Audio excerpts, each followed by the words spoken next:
Hi, it's Laura here at the Charleston Holistic Center, and we're going to talk about stopping the thinking and instead being.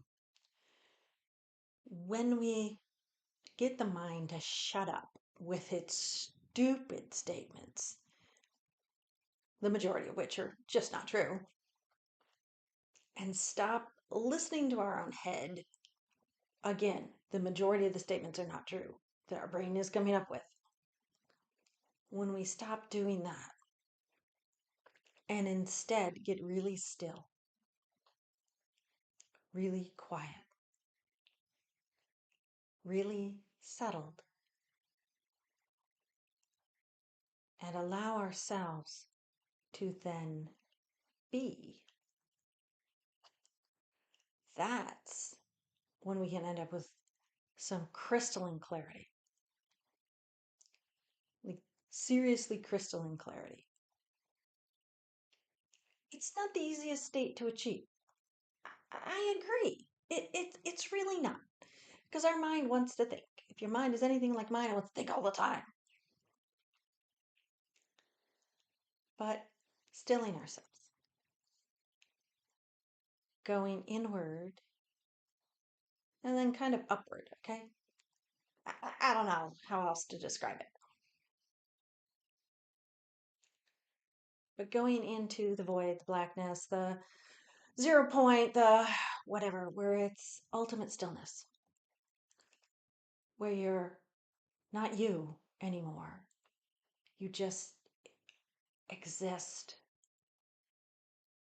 not as this mind. When you do that, it is possible to get crystal clarity on things. It takes practice. And it may happen by accident, just one time. But it's amazing when it does.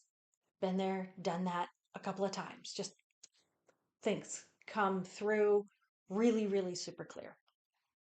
I don't get it all the time because my mind, even when I'm in that field, it keeps wanting to talk to me, and I have to keep telling it to be quiet, and I have to let the emotion go. I have to let the thoughts go. I have to not attach.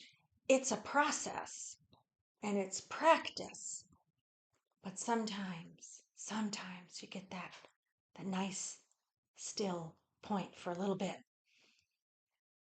and you have an intention having gone in to that stillness, and then you have clarity.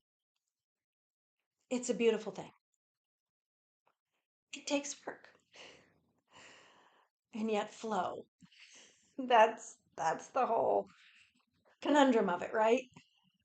You have to work at it to be able to do it, but then once you're in it, you've got to be completely in the flow. And it's possible. It's so possible. So, crystalline clarity is possible. It may only be for a moment, but it's there. Everyone can access it. It takes practice. All right. Just saying. Thank you and namaste.